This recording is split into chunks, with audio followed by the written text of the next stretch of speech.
Assemblée annuelle des banques FMI et Banque mondiale, le chef du gouvernement est de retour en Côte d'Ivoire après une visite fructueuse.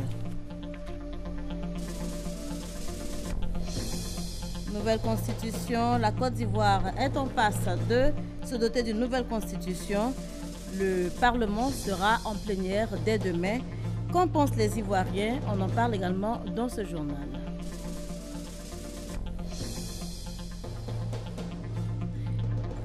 On parle également du Mali et de la Côte d'Ivoire, deux pays dont la collaboration se déroule bien. Les rapports entre la Côte d'Ivoire et le Mali sont au beau fixe. Vous aurez la preuve dans ce journal. Nous parlerons également dans ce journal de Haïti qui est dévasté par l'ouragan Matthew, plus de 1000 morts enregistrés. Voilà pour le titre. Madame, Monsieur, bonsoir et bienvenue dans ce journal. La Côte d'Ivoire, je vous le disais tantôt, est en passe de se doter d'une nouvelle constitution. L'avant-projet soumis mercredi dernier par le chef de l'État au Parlement fera objet le 30 octobre prochain de référendum.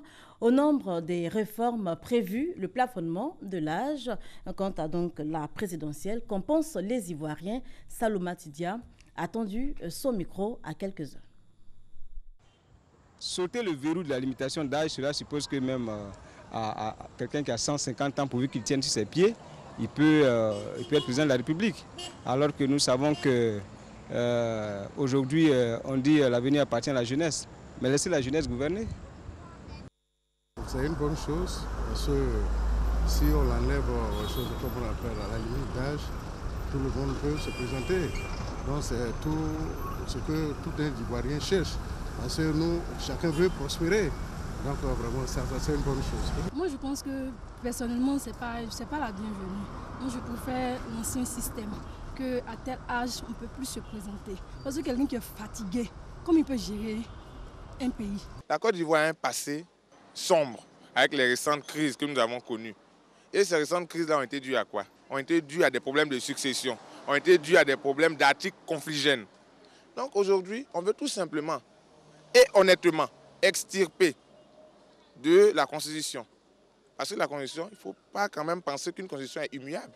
Toute Constitution est faite par des hommes. Et il faut tenir compte aussi de l'évolution des temps. Si à la fonction publique ou dans les différentes administrations, il y a une limite d'âge pour pour cesser toute activité. Je pense qu'aussi pour l'exercice du pouvoir d'État, il doit avoir au moins une limite d'âge aussi. Il y a un problème quand même. Quelqu'un qui a 90 ans, il peut être président. Est-ce que celui-là, il peut encore accoucher des idées pour un pays? Est-ce qu'il a la force physique, la force mentale pour le faire? Oui, je suis d'accord pour cette décision. C'est une très bonne décision. Mais jusqu'à ce attention peut se présenter. Très bonne décision. Je suis d'accord pour ça. Pendant qu'on dit l'avenir appartient à la jeunesse et que il y a un article même de la Constitution qui met un peu mal à l'aise la jeunesse en parlant de la limite de l'âge de la candidature. Au fait, il faudrait qu'il y ait une limite d'âge pour les candidatures pour permettre à la jeunesse d'œuvrer aussi, de pouvoir mettre en évidence son savoir-faire. C'est ce qui est important pour moi. On doit avoir une limitation pour toute autre organisation, que ce soit la présidentielle ou même dans toute autre fonction. On va à la retraite quand on travaille. Donc, quand on est président, il faut qu'on aille aussi à la retraite. Nos parents les plus âgés, ils sont là pour quand même donner des conseils à nos jeunes. Je crois que c'est ce qui est plus important, quoi. Et ils ont déjà passé le temps. Ils doivent se mettre de côté, puis donner des conseils. Voilà, c'est donc l'avis des Ivoiriens à propos donc de ce projet de nouvelle constitution en Côte d'Ivoire. Et le débat s'invite au sein des organisations de la société civile, réseaux fêtières et autres plateformes réunies au sein d'un groupe de plaidoyer. Ils initient depuis maintenant 7 mois des rencontres avec les partis politiques et le gouvernement, également les institutions nationales et internationales. Le maintien de la paix au cœur des échanges, c'est ce que nous dit Hamza Diaby. Après une analyse générale de l'avant-projet de loi portant constitution et de l'exposé des motifs, les 13 plateformes, fêtières, réseaux et organisations de la société civile que compte le groupe de plaidoyer pour une réforme constitutionnelle transparente et inclusive félicitent l'exécutif et le comité d'experts pour les efforts consentis en matière de renforcement de la gouvernance, des droits et libertés fondamentales. Mais il observe également des points d'insatisfaction. Le groupe de plaidoyer en observe 4 fondamentalement. L'inclusion du Premier ministre et du gouvernement dans la vacance de la présidence de la République. La suppression de l'âge plafond pour les candidats à l'élection du président de la République. L'absence dans les mesures transitoires de la clause de non-rétroactivité de la loi relativement au mandat présidentiel. La non-constitutionnalisation de la Commission nationale des droits de l'homme et de la Commission électorale indépendante en tant qu'institution autonome et indépendante. Relativement à ces points, le groupe de plaidoyer a fait et soumis de nouvelles propositions au comité d'experts. Le groupe de plaidoyer, dont l'objectif est de contribuer à un processus référendaire inclusif, transparent et apaisé, en appelle au sens civique de chacun et à l'intérêt général de tous. Il demande au gouvernement de poursuivre le dialogue avec les partis et groupements politiques de l'opposition, ainsi qu'avec les organisations de la société civile, afin d'arriver à un consensus. Et le maire de Odiéné est également en campagne pour le oui. À quelques jours seulement du référendum sur la nouvelle constitution, Nassedeba Touré Diané a expliqué lors d'une conférence publique à Adjamé les enjeux de nouveaux textes fondamentaux pour les populations ivoiriennes. On retrouve Salima Toudia, cette fois avec Michel Digré. L'avant-projet de constitution expliqué lors d'une conférence débat. Le contenu et le bien-être du projet est exposé par Nassedeba Touré. Le maire d'Odiéné est l'invité de l'Alliance de la jeunesse ivoirienne pour la République. La création de la vice-présidence, oui, moi je dirais qu'elle est salutaire, car elle permet non seulement au président de la République d'être secondé dans sa lourde tâche, mais aussi cette vice-présidence favorisera la promotion des intelligences dans notre pays. Vous-même vous dites c'est un travailleur. Mais s'il regarde maintenant et dit mettons vice-président, ça montre même déjà l'esprit du partage du pouvoir. La conférencière s'est prêtée à toutes les questions, notamment celles concernant l'avenir des jeunes dans une nouvelle constitution. Ce que gagne la jeunesse, c'est la constitution que la jeunesse gagne.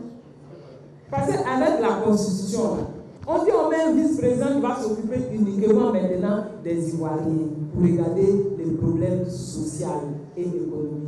Et le problème social et économique, c'est quoi? C'est le problème de l'emploi. C'est le problème de reconnaître les compétences des uns et des autres.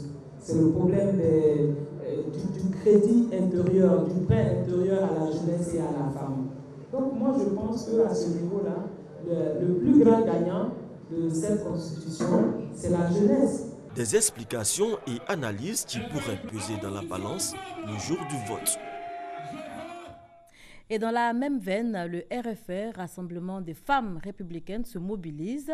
À San Pedro, les militantes du Rassemblement des républicains ont appelé les femmes à voter massivement. Thérèse Zouboué-Tapé. Elles sont venues de 104 sections du département de San Pedro à l'appel de Maïmouna Dosso du RFR pour écouter les mots d'ordre de leur parti. Rester mobilisés et dire oui au référendum pour la nouvelle constitution. Les cadres et responsables du RHDP, la chefferie traditionnelle et les chefs religieux ont pris part à ce grand rassemblement autour du maire Clément Bouékanabo. Les femmes de San Pedro ont été à l'avant-garde de tous les combats et elles prendront encore leurs responsabilités en se prononçant pour un oui massif au référendum pour que la Côte d'Ivoire soit dotée d'une constitution forte pour la paix et la stabilité dans le pays. Les femmes du RFR n'ont pas manqué de rendre hommage au chef de l'État, le président Alassane Ouattara, pour toutes ses actions de développement au bénéfice de la population et des femmes en particulier. Le maire de San Pedro a quant à lui demandé aux militantes d'avoir confiance au président Alassane Ouattara pour relever les défis à venir. Tous les autres intervenants ont aussi appelé à la mobilisation autour de la nouvelle constitution pour une Côte d'Ivoire tournée vers la paix. Et je vous fais lecture de ce communiqué émanant de l'Assemblée nationale pour refermer donc le volet politique de ce journal.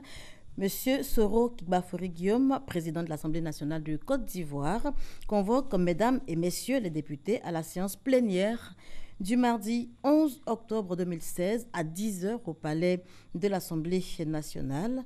À l'ordre du jour, délibération de l'Assemblée nationale sur l'avant-projet de loi portant Constitution de la République de Côte d'Ivoire, et c'est signé du secrétaire général de l'Assemblée nationale.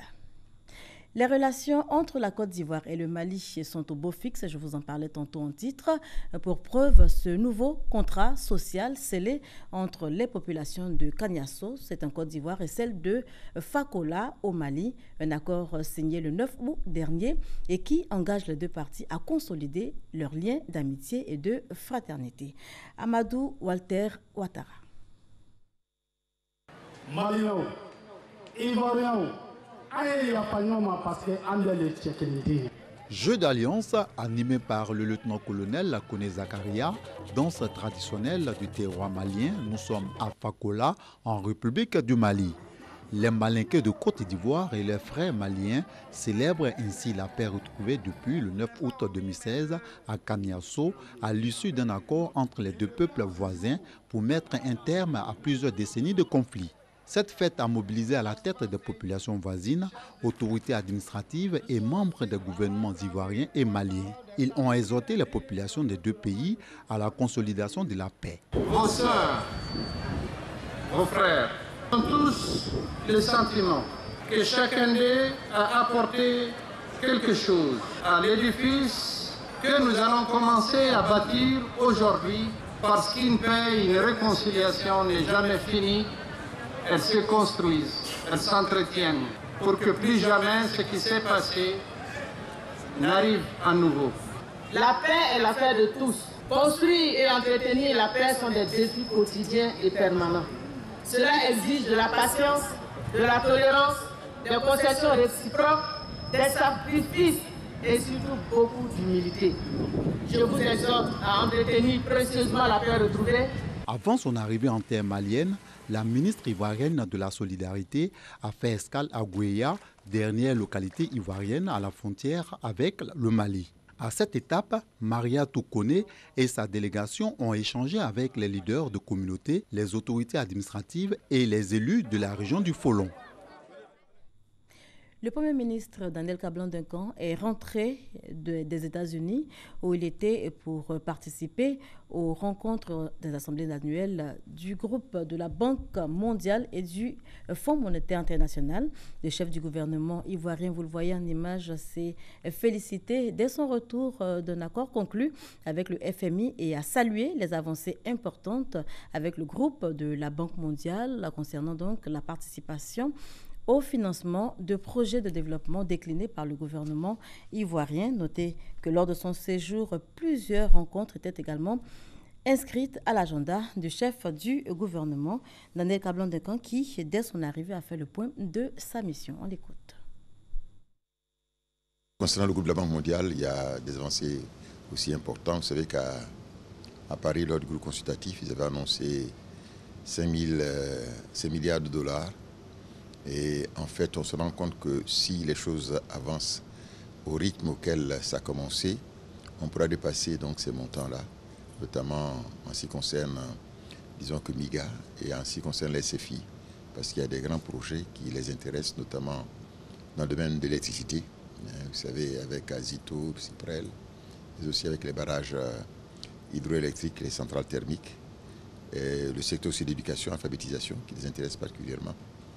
Nous avons beaucoup aussi insisté et ils sont donc d'accord sur le dossier des routes au niveau de la Côte d'Ivoire, les routes à bitumées, notamment à réhabiliter à bitumées au niveau de la Côte d'Ivoire.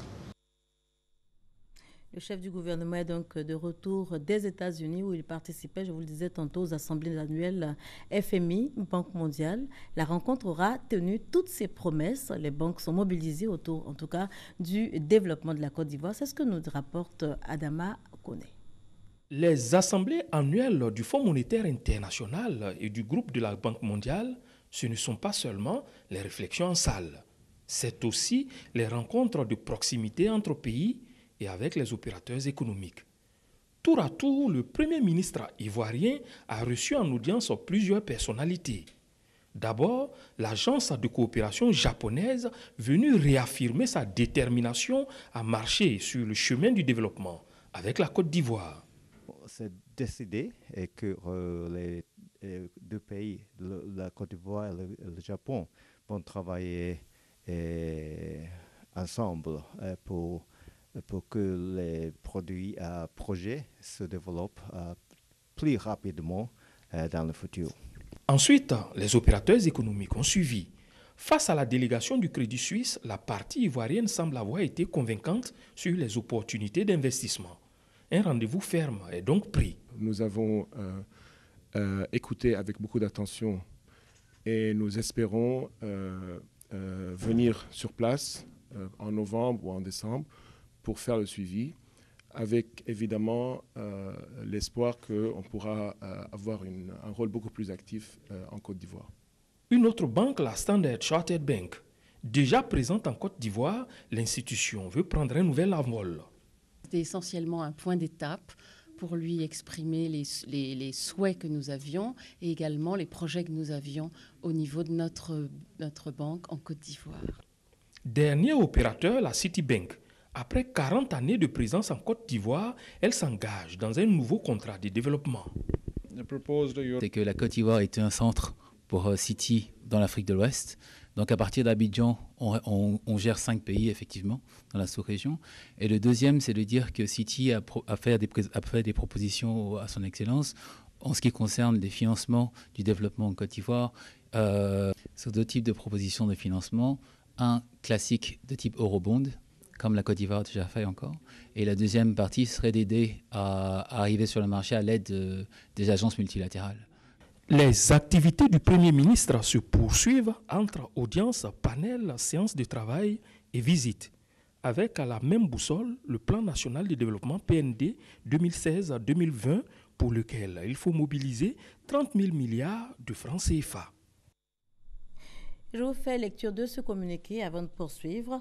Le ministère des Affaires étrangères porte à la connaissance des populations ivoiriennes, des missions diplomatiques, organisations internationales et postes consulaires en Côte d'Ivoire que le gouvernement ivoirien présente la candidature de la Côte d'Ivoire à un siège non permanent du Conseil de sécurité des Nations Unies pour la période 2018-2019. À cet effet, son Excellence M.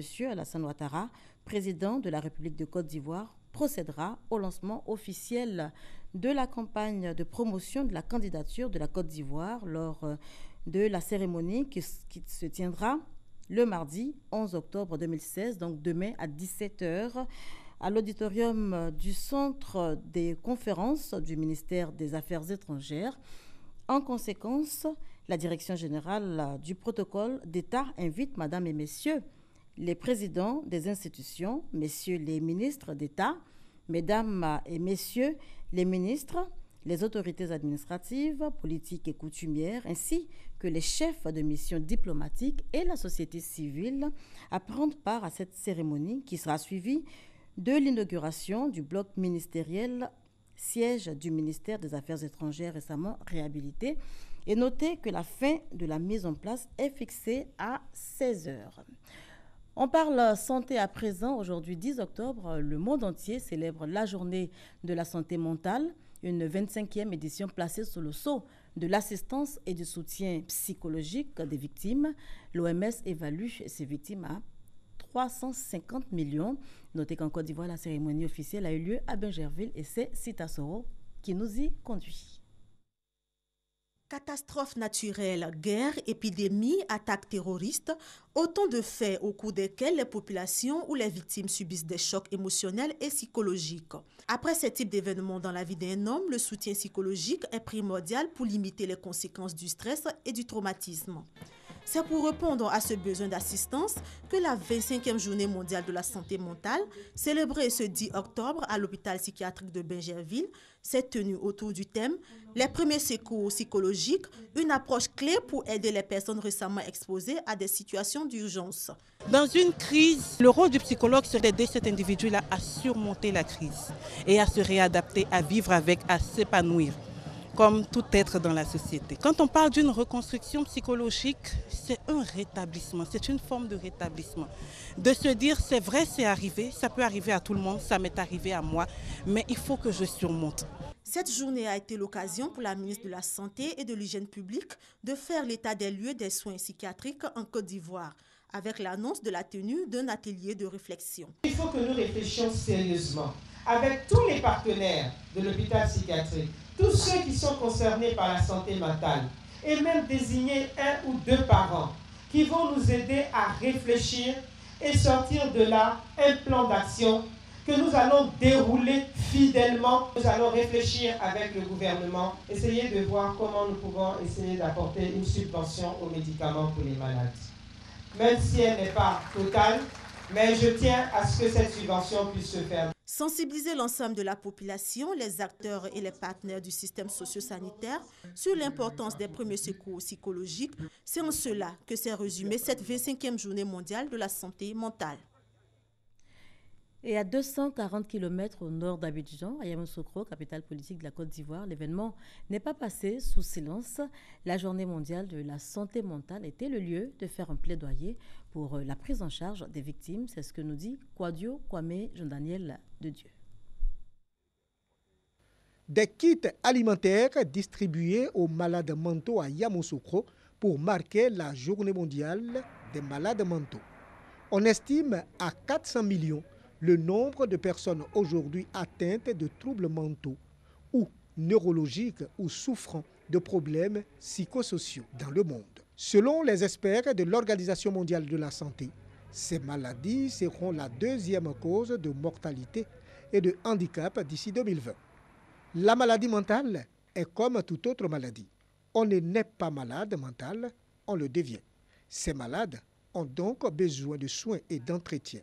La présidente de l'ONG Lumière Vie compte réaliser un centre socio-professionnel pour l'insertion des malades stables. Au début des activités de l'ONG, on les récupérait dans la rue, on partait les déposer dans les différents centres pour les traitements. Ça ne sert à rien de prendre un malade, le dépenser, faire son traitement et les parents même refusent de les accepter souvent à la maison, mais ils n'ont même pas de parents à côté. Donc nous avons décidé de construire un centre de réinsertion à 15 km de Yamoussoukro à Zata qui va nous aider. C'est-à-dire quand on récupère un malade dans la rue, on le dépose dans le centre. Après le traitement, il est affecté à Zata pour apprendre un métier, pour se réinsérer dans le tissu social. Ce centre sera construit à Zata, sur la route de Boisflé, d'une capacité de 150 lits.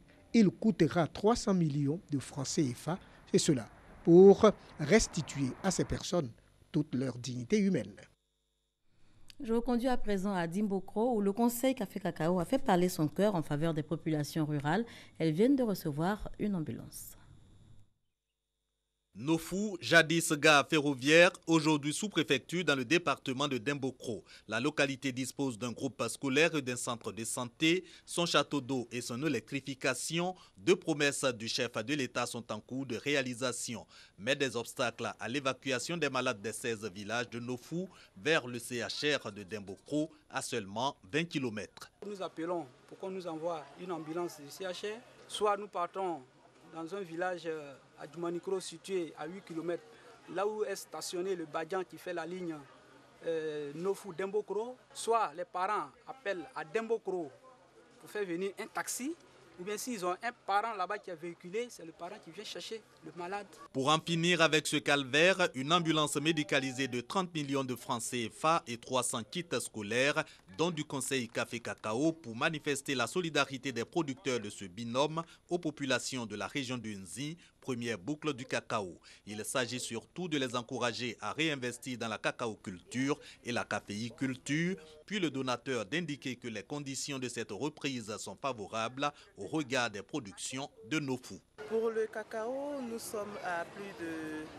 50 tonnes pour Nofou et le café plus de 170 tonnes. C'est plus le café qui résiste dans ces localités. Ces productions, Myriam Mian et le préfet Jacobo exhortent à les vendre aux seules coopératives de la région d'Unzi. Message bien perçu, ont souligné les porte-paroles des populations qui ont aussi conclu un mémorandum de gestion de l'ambulance de Nofou, la 3e du district sanitaire de Dimbokro.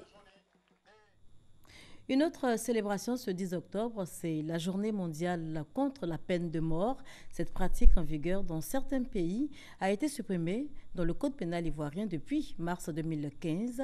L'ONG L'Action des chrétiens pour l'abolition de la torture salue la décision. Elle invite également la Côte d'Ivoire à aller plus loin. Les explications de Chantal Akandon. La peine de mort a été abolie par l'article 2 de la Constitution du 1er août 2000. Bien que le Code pénal ait supprimé toute référence à cette disposition, l'ONG Action des chrétiens pour l'abolition de la torture de Côte d'Ivoire et ses partenaires invitent les autorités publiques à ratifier le 2e protocole facultatif, se rapportant au pacte international relatif aux droits civils et politiques, OP2. Ce protocole vise l'abolition définitive de la peine de mort. C'est important pour la Côte d'Ivoire de pouvoir ratifier le 2e protocole facultatif au pacte international relatif aux droits civils et politiques visant à abolir la peine de mort. Une fois qu'il est ratifié, c'est un engagement international. Et donc, on ne peut plus revenir là-dessus. Cette cérémonie, commémorative de la 14e journée mondiale contre la peine de mort, dont le thème terrorisme et peine de mort, a vu la participation de plusieurs ministères et institutions. L'État du Côte d'Ivoire travaille à tenir ses engagements et la ratification est un engagement pris auprès de la communauté internationale. Je voudrais vous donner donc l'assurance que la peine de mort n'est déjà pas pratiquée en Côte d'Ivoire, mais comme il faut institutionnaliser ce fait, c'est pour cela que ce projet de loi viendra à l'Assemblée nationale. Une déclaration conjointe des ONG de défense des droits de l'homme a été lue en vue de soutenir la lutte contre la peine de mort et aussi sensibiliser les pays africains à la ratification définitive de la peine de mort. La Maison de la Presse d'Abidjan a un nouveau directeur général. Il s'agit de Karamoko Bamba. Après un appel à candidature, il a été officiellement investi ce lundi pour un mandat de 1 an. Sa priorité, le renforcement de capacités des hommes de médias. Le nouveau directeur général de la Maison de la Presse d'Abidjan, Karamoko Bamba, a été choisi après un appel à candidature lancé par le Conseil de gestion de la Maison de la Presse d'Abidjan. Conseil mis sur pied par le président de l'Union nationale des journalistes de Côte d'Ivoire, Moussa Traoré, et dirigé par le journaliste Boga Sivori. 4 candidats avaient postulé. Mais après audition, Karamoko Bamba, président des radios de proximité de Côte d'Ivoire, a retenu l'attention des conseillers.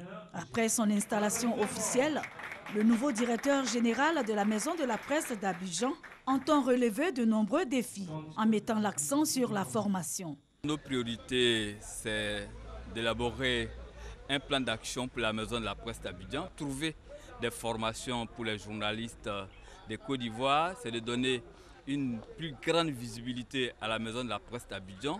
Il faut faire en sorte que les journalistes approprient la Maison de la Presse d'Abidjan qui doit pouvoir effectivement la fréquenter. Et pour la fréquenter, il faut organiser des activités pour les journalistes de Côte d'Ivoire, mais ouvrir aussi la Maison de la Presse d'Abidjan à l'extérieur. Les hommes de médias souhaitent que le nouveau directeur général de la Maison de la Presse d'Abidjan les associe à ces décisions. Nous, en tant que gestionnaires de radio de proximité, qui nous associe à cette nouvelle mission qu'il a. C'est très important qu'on puisse l'accompagner. C'est une belle occasion que nous avons de voir que la Maison de la Presse sera désormais fonctionnelle. Il a un très bon carnet d'adresses et je pense qu'il pourra mettre ce carnet-là au bénéfice de tous les journalistes. C'est l'aboutissement d'un long processus de désignation. Il faut dire qu'à l'issue du congrès de l'UNJCI, il a été décidé que les instances soient renouvelées. Et il y a un appel à candidature qui a été lancé. Et à l'issue des sélections, c'est M. Bamba Karamoko qui a été désigné. Et donc nous sommes heureux. Nous souhaitons qu'il réussisse à faire briller la Maison de la Presse. Le représentant de la ministre de la Communication et le parrain de la cérémonie ont assuré le nouveau directeur général de la Maison de la Presse d'Abidjan de leur soutien et ont demandé aux journalistes d'en faire autant. Hors de chez nous, ces informations en images des affrontements en RDC Congo, donc hier entre l'armée congolaise et des présumés rebelles ougandais à Beni, dans l'est de la République démocratique du Congo. 8 civils ont trouvé la mort par balle et un militaire a également été tué. Haïti est dévasté par l'ouragan Matthew. Le bilan est lourd, plus de 1000 morts enregistrés. Haïti, de nouveau, dans le chaos après donc le séisme de janvier 2010. Un deuil national de 3 jours a été décrété. Des milliers de personnes sont sans abri. Les besoins sont énormes. Une épidémie de choléra menace le pays. Et puis l'ouragan Matthew a également frappé le sud des États-Unis où l'on a enregistré une vingtaine de morts. Les États-Unis où Clinton, Hillary et Donald Trump ont tenu leur deuxième face-à-face avec en fond de la tension, des menaces également de la part de Trump. Le candidat républicain a menacé d'envoyer Hillary Clinton en prison s'il était élu. Elle, à son tour, a dénoncé l'incapacité de Donald Trump à exercer une fonction de président. C'est ici qu'on s'arrête pour cette édition. Merci de nous avoir suivis.